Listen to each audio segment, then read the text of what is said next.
खबरों से आगे में आज शाम रंग, नस्ल, मजहब और खानदान का अमरीकी सियासत में अमल दखल किस हद तक, एवियन इन्फ्लुएंजा की रोकथाम क्या इकदाम जरूरी हैं, और 12 अरब मोमबत्तियाँ और नायग्रा फॉल्स, ये माजरा क्या है?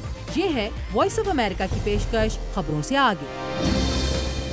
अस्सलाम वालेकुम and a very warm welcome from voice of America's Washington studios. Programme खबरों से आगे के साथ मैं हूँ आयशा खालिद। साइकेट्रिस्ट का कहना है, हमारा नहीं, कि इंसान फितरतन ऐसे लोगों के साथ राहो रस्म बढ़ाता है जिनका रंगो नस्ल, मजहब या ख़ानदान उसके जैसा हो। दुरुस्त, लेकिन जब अवामी नुमाइंदों के इंतखाब का मौका आए तो उम्मीदवार की काबिलियत के मुकाबले में ये चीज़ें कितना मैटर करती हैं? इन सवालों के जवाब जानने के साथ नदीम याकूब ये भी जानना चाहते थे कि इस हवाले से अमेरिका जैसे तरक्की याफ्ता मुल्क और पाकिस्तान जैसे तरक्की पजीर मुल्क की सियासत में और इनके वोटर्स की सोच में आया कोई फ़र्क है या नहीं। आप भी देखिए। अमेरिका ही नहीं, अक्सर मुल्कों में वोटर्स ये कहते नज़र आते हैं कि वो अहम मुल्की मामलात पर उम्मीदवार का मौक़िफ़ जानकर उसे वोट डालने का फ़ैसला करते हैं। मगर कई वोटर्स ऐसे भी हैं जो उम्मीदवार के रंग, नस्ल या मज़हब की वजह से उसे वोट देते हैं। अमेरिका में इसे शनाख्त की सियासत कहा जाता है। जब लोगों को वोट डालना होता है तो वो उनके हक में वोट देते हैं जो उनके अपने जैसे होते हैं, जो उनकी नस्ल, जिन्स या मजहब के हों या जिनके उन्हीं जैसे नज़रियात। वाशिंगटन की जॉर्ज टाउन यूनिवर्सिटी के मार्क रॉम और उन जैसे तजियाकारों का कहना है कि अमेरिका में सन 2008 में जनूबी कैरोलिना की प्राइमरी में सदारती उम्मीदवार हिलरी क्लिंटन को कुछ स्याह फाम अमरीकियों की हमायत हासिल थी। मगर जब उनके शोहर साबिक सदर बिल क्लिंटन ने बराक ओबामा का तब से पहले के एक और स्याह फाम उम्मीदवार से मुआजना किया तो सूरत हाल बदल गई। Jesse Jackson won South Carolina twice in 84 and 88. तजियाकारों का ख्याल है कि इस बयान के बाद ज़्यादातर स्याह फाम वोटर्स बराक ओबामा की तरफ रागिब हुए। इस बार भी ऐसा ही होने की तवक्को है। मगर रंग और नस्ल शनाख्त की सियासत का वाहिद पहलू नहीं। अमेरिका के वजूद में आने के वक्त से ही मजहब भी एक अहम फैक्टर रहा है। 1928 और 1960 के अमरीकी सदारती इंतखाबात में रोमन कैथोलिक्स ने अहम किरदार अदा किया था। सन 2008 में और अब 2012 में रिपब्लिकन उम्मीदवार मिट रोमनी के मॉमन होने की वजह से वोटर्स काफ़ी हद तक तकसीम हैं। कुछ तजियाकार जैसे नेथन गोंजालेस कहते हैं कि सियासी नजरियात भी बहुत अहम होते हैं। मेरे ख्याल में रिपब्लिकन पार्टी के हवाले से शनाख्त की सियासत का सबसे बड़ा पहलू कदामत पसंदी है। कौन कितना और किस हद तक कदामत पसंद है। मगर एक सियासी तजियाकार के नज़दीक शनाख्त की सियासत तब तक जारी रहेगी जब तक रंग और नस्ल के बारे में लोगों का रवैया तब्दील नहीं होता। रंग और नस्ल का दौर अभी मौजूद है और तब तक रहेगा जब तक अमरीकी माशरे में रंग और नस्ल और जिन्स की बुनियाद पर तासुब और अदम मसावात मौजूद रहेगा। रंग और नस्ल, मजहब या बरादरी की बुनियाद पर वोट डालने की रवायत सिर्फ अमरीका में ही नहीं बल्कि दुनिया के कई दूसरे ममालिक में भी आम है। और पाकिस्तानी सियासत में तो ये फैक्टर्स बहुत अहम किरदार अदा करते हैं। जहां इंतखाबात में उम्मीदवारों के नज़रियात से बढ़कर वोटर उनकी नस्ल, ज़ात, बरादरी और ख़ानदान को मद्देनज़र रखते हैं। नदीम याकूब, उर्दू VOA। इस वक्त मेरे साथ मौजूद है मेरी कॉलीग ए तंजीम, और चूँकि ये मेरी हमनाम है तो आज हमारे दरमियान ये डील हुई है कि हम एक दूसरे का एटलीस्ट फर्स्ट नेम जो है वो नहीं लेंगे। Right Ayesha? Of course Ayesha. अच्छा आयशा, ये बात तो वाज़ेह हो गई कि अमेरिका में भी रंगो नस्ल और ख़ानदान जो हैं वो वोटर्स की पसंद और नापसंद पर असरअंदाज होते हैं। मुझे ये बताइए कि क्या वजह है कि इसके बाद पाकिस्तान जैसे दूसरे ममालिक जो हैं उनको इस हवाले से नुक्ताचीनी का सामना करना पड़ता है? आयशा, दो बातें हैं। एक तो ये कि किस हद तक नज़रअंदाज होते हैं। एक मिसाल दूंगी, इसी वीकेंड में ग्रोसरी करने गई एक पाकिस्तानी स्टोर पे, तो सियासत पे बात करते उन्होंने कहा कि हम चूँकि जट हैं तो हम मरते मर जाएंगे, हम राजों को वोट नहीं डालेंगे। तो किस हद तक असरअंदाज होते हैं, एक तो नंबर एक। दूसरी बात ये है कि ये ठीक है कि यहाँ पे भी नाम की वजह से लोग, जिस तरह पहले प्रेसिडेंट बुश और फिर उनके बाप भी प्रेसिडेंट थे, फिर प्रेसिडेंट क्लिंटन, फिर उनकी बीवी सियासत में आई, but at the end of the day हर एक को पार्टी के प्राइमरी प्रोसेस में से गुजरना चाहता है। जैसे हिलरी क्लिंटन गुजरी, इवन दो प्रेसिडेंट क्लिंटन सदर थे, लेकिन वो प्राइमरी डेमोक्रेटिक पार्टी की नहीं जीत पाई। ये नहीं कि वो ऑटोमेटिकली डेमोक्रेटिक नॉमिनी बन जाती, ये नहीं कि वो ऑटोमेटिकली कैबिनेट की रुकन बन जाती। ऑटोमेटिक कुछ नहीं है, ये बिल्कुल ऐसे है कि आपका बाप क्रिकेट में है तो आप भी क्रिकेट खेलें, but at the end of the day आपको अपने आप को प्रूव करना पड़ता है। तो आयशा, देखने में आता है कि चाहे पाकिस्तान हो या अमेरिका, वोटर्स जो हैं वो बहुत कम अपनी पार्टी एफिलिएशंस या वाबस्तगियाँ जो हैं वो चेंज करते हैं। तो अगर यही शख्सी सियासत जारी रहेगी तो फिर तब्दीली कैसे आएगी? Slow and study. डेमोक्रेसी बहुत स्लो प्रोसेस है। बाज़ लोग समझते हैं जमहूरियत आ गई तो 2 साल 4 साल में तब्दीली आ जाएगी। तब्दीली अमेरिका और यूरोप में भी, ये जो स्ट्रॉन्ग डेमोक्रेसीज़ हैं, इनमें सदियों में आई है। तो आप कम अज़ कम 4-5 इलेक्शन साइकिल्स होने दें, लोगों को अंदाज़ा होने दें कि उनके वोट में ताकत है, तो तब्दीली आएगी। Thank you. ये थी मेरी साथी आयशा तंजीम। और it's time to move on with the show. Pakistan को दरपेश चैलेंजेस की लंबी फहरिस्त में एक इशू लाखों अफगान मुहाजिरीन की मेज़बानी भी है। पाकिस्तान की हुकूमत और ख़ुद पाकिस्तानी अवाम भी अपने महदूद वसाइल के बावजूद कई अशरों से इन मुहाजिरीन की ज़िम्मेदारी को खुश असलूबी से निभाने की पूरी कोशिश करते रहे हैं। ताहम इस साल के आखिर तक अफगान मुहाजिरीन की कानूनी हैसियत ख़त्म हो जाएगी। आइए देखते हैं कि इन मुहाजिरीन की एक बहुत बड़ी तादाद अफगानिस्तान वापस जाने के बजाय पाकिस्तान में ही क्यों रहना चाहती है। अफगान मुहाजिरीन की एक बड़ी तादाद दारुल हुकूमत इस्लामाबाद के करीब वाक़े इस कच्ची बस्ती जैसी आबादियों में रह रही है। डॉक्टर मोहम्मद नज़र तकरीबन 18 साल पहले यहाँ आए थे। बच्चों के लिए किसी किस्म की सहूलियात नहीं, सफाई सुथराई और बिजली नहीं। यहाँ बिच्छू और सांप हैं। सर दर्द के अलावा किसी और तकलीफ के लिए अस्पताल जाना पड़ता है। सन 2002 से तकरीबन 50.5 लाख अफगान अपने घर लौट चुके हैं, लेकिन 17 लाख अब भी पाकिस्तान के ऐसे ही मुख्तलिफ कैंप्स में रजिस्टर्ड हैं, जबकि कम से कम 10 लाख के पास अपनी शनाख्त की कोई दस्तावेज नहीं। इस गैर सरकारी कैंप में हालात तशवीशनाक हैं। सना गुल 85 खानदानों पर मुश्तमिल एक मुहाजिर कम्युनिटी के लीडर हैं। आए रोज पुलिस हमसे पैसे मांगती है। हम में से अक्सर के पास शिनाख्ती कार्ड नहीं, और अगर हम उन्हें पैसे न दें तो हमें पुलिस स्टेशन ले जाकर मुल्क बदर करने की धमकी दी जाती है। वफाकी वज़ीर बराए रियासती उमूर और सरहदी इलाका जात शौकतुल्लाह कहते हैं कि 3 दिहाइयों से ज़्यादा अरसे से अफगान मुहाजिरीन की मेज़बानी करने वाले पाकिस्तान से ये तवक्को करना कि वो अपने महदूद वसाइल के साथ इन मुहाजिरीन का बोझ मज़ीद उठाए रखे ज़्यादती है। ये हमारी मईशत पर एक बहुत बड़ा बोझ है।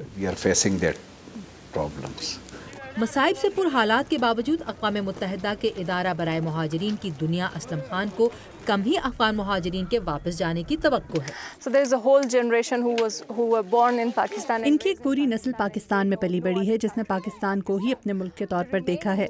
वापस ना जाने के ख्वाहिशमंद अफगानिस्तान में सिक्योरिटी की सूरत हाल को वापस ना जाने की सबसे बड़ी वजह बताते हैं। जिला वतनी के 30 सालों में गुलाम सरवर की जिंदगी में 10 बच्चों, 3 पोते पोतियों और यहाँ रहने की वजूहात में इजाफा हुआ। हमारे पास और कोई हल नहीं, हमें यही रहना है। ठीक है, यहाँ मसाइल हैं, लेकिन अफगानिस्तान में यहाँ से ज़्यादा मसाइल हैं, जैसे तालिबान और दहशतगर्दी। हुकूमत पाकिस्तान स्टूडेंट्स और ताजिरों समेत ऐसे लोगों के क़याम को बढ़ाने की कोशिश कर रही है जो इनखला से सबसे ज़्यादा मुतासिर हो सकते हैं। लाखों मुहाजिरीन वापस जा चुके हैं। इदारा बराए मुहाजिरीन के मुताबिक वापस जाने वालों में से कई को अपने इलाकों में नई जिंदगी शुरू करने में मुश्किलात का सामना करना पड़ रहा है और कई दोबारा वापसी का रास्ता ढूंढ रहे हैं। अफगान मुहाजिरीन का इशू यकीनन बहुत बड़ा है, लेकिन हमारे गली मोहल्लों में जगह जगह लगे कूड़े करकट के ढेर क्या हमारे लिए काबिल कबूल हो सकते हैं? मरीना खान कहती हैं बिल्कुल नहीं। वो और क्या कहती हैं आ रहा है शो में आगे। और इस वक्त हम लेंगे एक ब्रेक के बाद बर्ड फ्लू के बारे में एक इंतहाई अहम रिपोर्ट।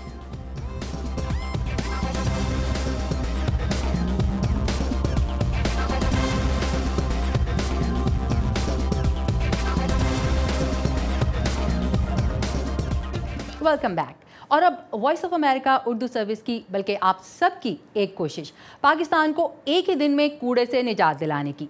کیا پاکستانی یعنی آپ یہ عالمی ریکارڈ قائم کر سکتے ہیں؟ دیکھنے میں تو یہ ایک بہت بڑا اور مشکل کام محسوس ہوتا ہے، مگر ہماری، آپ کی اور ہم سب کی پسندیدہ مرینا خان کا کہنا ہے کہ ایسا بالکل بھی مشکل نہیں۔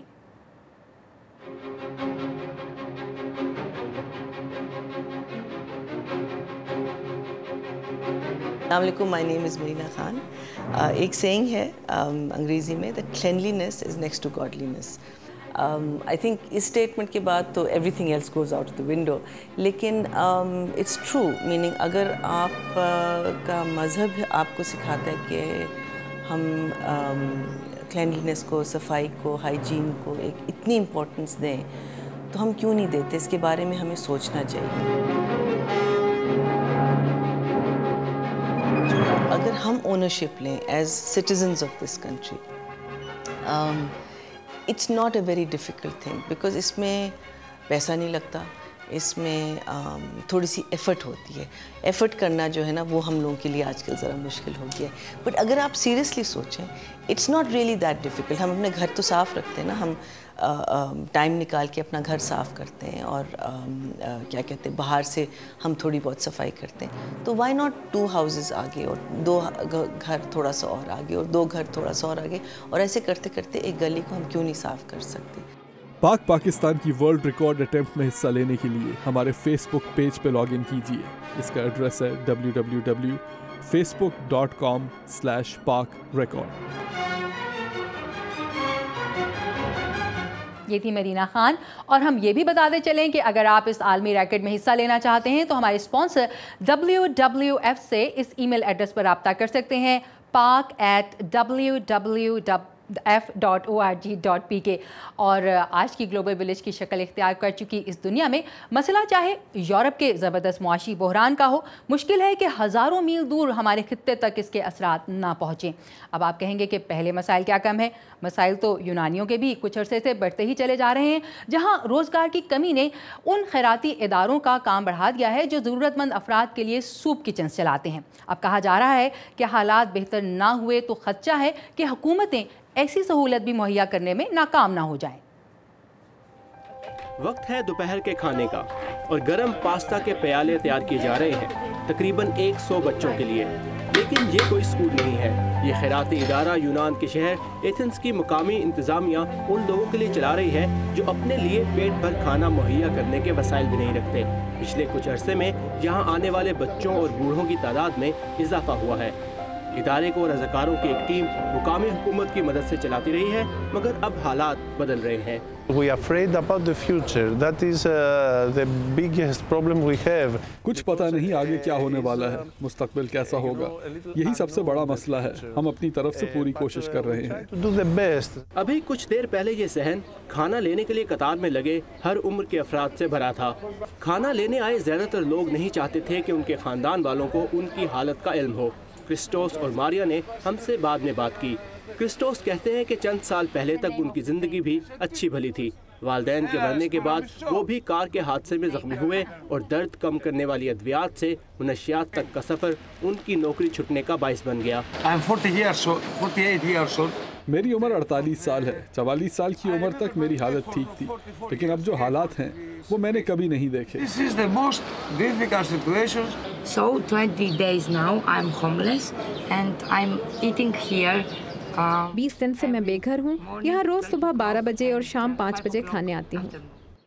لیکن اب ایسی سہولت بھی شاید زیادہ دیر باقی نہ رہے۔ اس ہفتے ہم نے سینکڑوں یونانی شہریوں کو ایتھنز کے سینٹرل پارک میں مفت سبزیاں لینے کے لیے قطار میں کھڑے بھی دیکھا، جن میں مقامی حکومت اور کسانوں نے مل کر 27 ٹن بینگن، مرچیں، ٹماٹر اور دیگر سبزیاں مفت تقسیم کی۔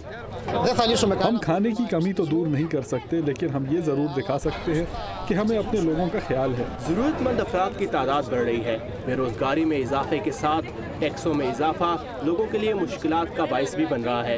دیکھنا یہ ہے کہ پاکستان کی طرح اس یورپی ملک میں نئی حکومت ان چیلنجز سے کیسے نمٹتی ہے۔ حال ہی میں سائنسی حوالے سے تحقیق کے لیے معروف جرنل سائنس کی جانب سے جاری کردہ ایک رپورٹ کے مطابق H5N1 یا ایوین فلو کا باعث بننے والے وائرس میں معمولی تبدیلی اسے خطرناک بنا دیتی ہے، جس سے پرندوں اور انسانوں انسانوں کو یکساں طور پر نقصان پہنچنے کا اندیشہ ہے. یہ بیماریاں عالمی سطح پر پھوٹ سکتی ہیں. اس حوالے سے مزید تفصیلات محمد عاطف کی اس رپورٹ میں.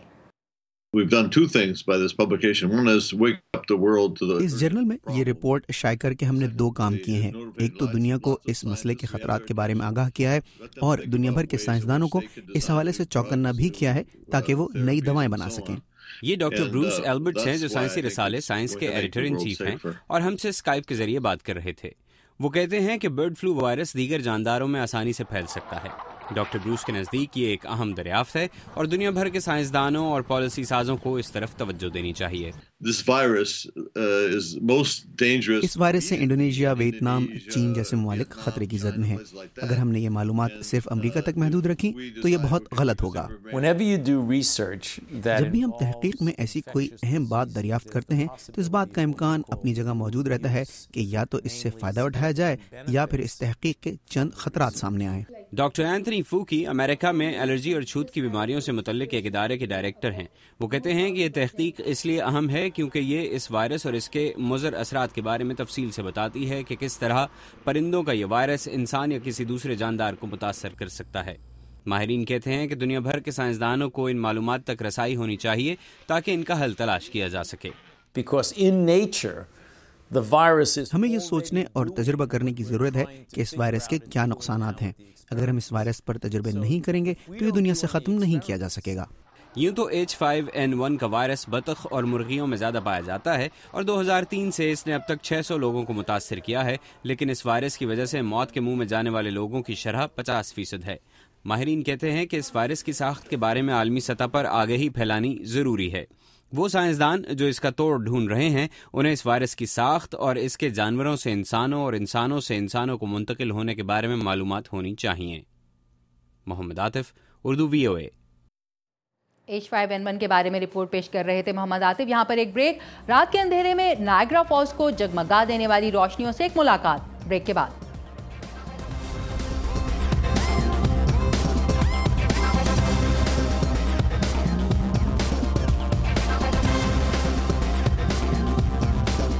Welcome back. کیا آپ مانتے ہیں کہ نائگرا فالز قدرت کا عجوبہ ہیں؟ درست. لیکن مدیحہ انور جب آپ کے لیے ان آبشاروں پر رپورٹنگ کی خاطر گئیں تو نائگرا فالز کے حسن میں انسانی کاریگری بھی دیکھنے کو ملی. ہے نا عجیب بات؟ اس کاریگری کی ایک مثال آپ صرف رات کو دیکھ سکتے ہیں کیونکہ یہ وہ روشنیاں ہیں جو فالز کو اندھیرے میں جگمگا دیتی ہیں. درختوں کی اوٹ میں چھپتا، دن کے آخر میں اپنا سفر ختم کرتا سورج صدیوں سے شاعروں اور مصوروں کا پسندیدہ منظر رہا ہے. مگر نائگرا فالز میں اترتی شام دیکھ کر آپ بھی یہ کہہ اٹھیں گے کہ یہ منظر کسی شاعر کے شعر اور مصور کی پینٹنگ سے بڑھ کر خوبصورت ہے.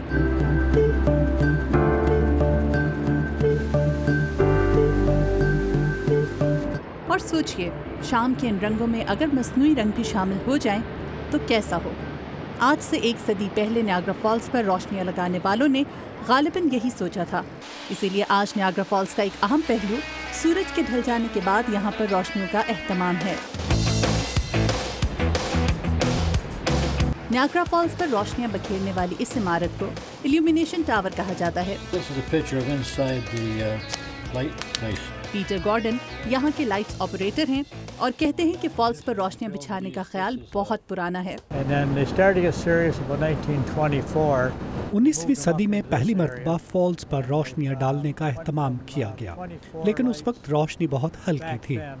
پھر 1924 میں روشنیاں لگانے کے لیے اس عمارت کا انتخاب کیا گیا اور تقریباً 24 لائٹس لگائی گئیں.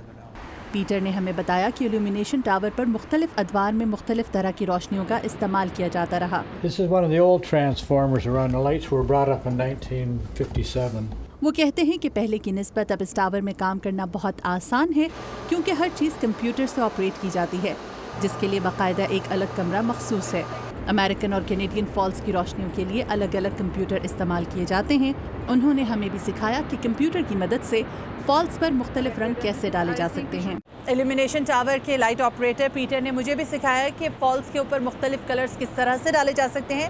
میں نے یہاں پر دونوں فالز کو پاکستانی جھنڈے کے رنگ دینے کی کوشش کی ہے اور اس وقت آپ دیکھ سکتے ہیں امریکن فالز اور اس کے ساتھ ہی رائٹ سائڈ کے اوپر ہارس شو فالز ہے جس کے اوپر اس وقت آپ کو وائٹ اور گرین کلرز دکھائی دیں گے. اس ٹاور پر 21 طاقتور زینن لائٹس لگی ہیں जिनमें लगी प्लेट्स को कंप्यूटर से ऑपरेट करके इसे मुख्तलिफ रंग दिए जा सकते हैं। इन रोशनियों को अगर मोमबत्तियों की तादाद में गिना जाए तो इनकी ताकत 12.5 अरब मोमबत्तियों के बराबर होगी। पीटर कहते हैं कि 1957 में पहली मरतबा इन फॉल्स पर मुख्तलिफ रंग की रोशनियाँ इस्तेमाल की गईं। पहली मरतबा गालिबन 1957 में बाकायदा तौर पर इन रोशनियों में मुख्तलिफ रंगों के इस्तेमाल का आगाज किया गया। इससे पहले लोग मुख्तलिफ रंगों के बड़े बड़े बोर्ड्स हाथ में पकड़ते थे जिन्हें रोशनियों के आगे किया जाता था। पीटर 1961 यानी पिछले 51 सालों से ये काम कर रहे हैं। वो कहते हैं कि गुजरे ज़माने में इस इमारत में बहुत तब्दीलियां लाई गईं और अभी भी नियाग्रा फॉल्स को सयाहों के लिए मज़ीद खूबसूरत बनाने की प्लानिंग जारी है। अब हम नए ट्रांसफार्मर्स इस्तेमाल कर रहे हैं जो बहुत ताकतवर हैं। फॉल्स के पास टेबल रॉक की इमारत पर भी चंद लाइट्स लगाने के बारे में भी सोचा जा रहा है ताकि हॉर्स शो फॉल्स के वस्त पर मज़ीद रोशनी डाली जा सके। मौसम सर्दियों का हो या गर्मियों का, ये लाइट्स सरे शाम ही फॉल्स पर डाली जाती हैं और आप आधी रात तक नियाग्रा फॉल्स को मुख्तलिफ रंगों में ढला देख सकते हैं। Madiha Anwar, Urdu VOA, Niagara Falls city, Canada. Pakistan समेत दुनिया के कई मुल्कों में लोग पिछले कुछ सालों से सैलाब, आंधियों और शदीद मौसम की तबाहकारियों का सामना कर रहे हैं। बहुत से साइंटिस्ट के मुताबिक मौसमों की बढ़ती हुई शिद्दत में हमारा भी हाथ है। अगर हम इंसानों ने इस ज़मीन को नुकसान पहुंचाने वाले अवामिल ख़त्म ना किए तो हमारा मुस्तकबिल कैसा हो सकता है? यही कहानी है एक नई फिल्म फ्यूचर वेदर की। तफसीलात ताबिंदा नईम से। अमेरिका के देही इलाके मिडवेस्ट के पस मंजर में ये फिल्म एक 13 साला साइंसदान लॉडरी के गिर्द घूमती है, जिनका किरदार निभाया परला हेनी जॉर्डन ने। मौसमों की तब्दीली में इनकी गैर मामूली दिलचस्पी को इनकी टीचर की हौसला अफजाई ने बढ़ावा दिया है। Endangered doesn't mean they're past the point of no return, right? No. Some mussel species have lived over 100 years. If you find one in this drought, you have a chance at restoration.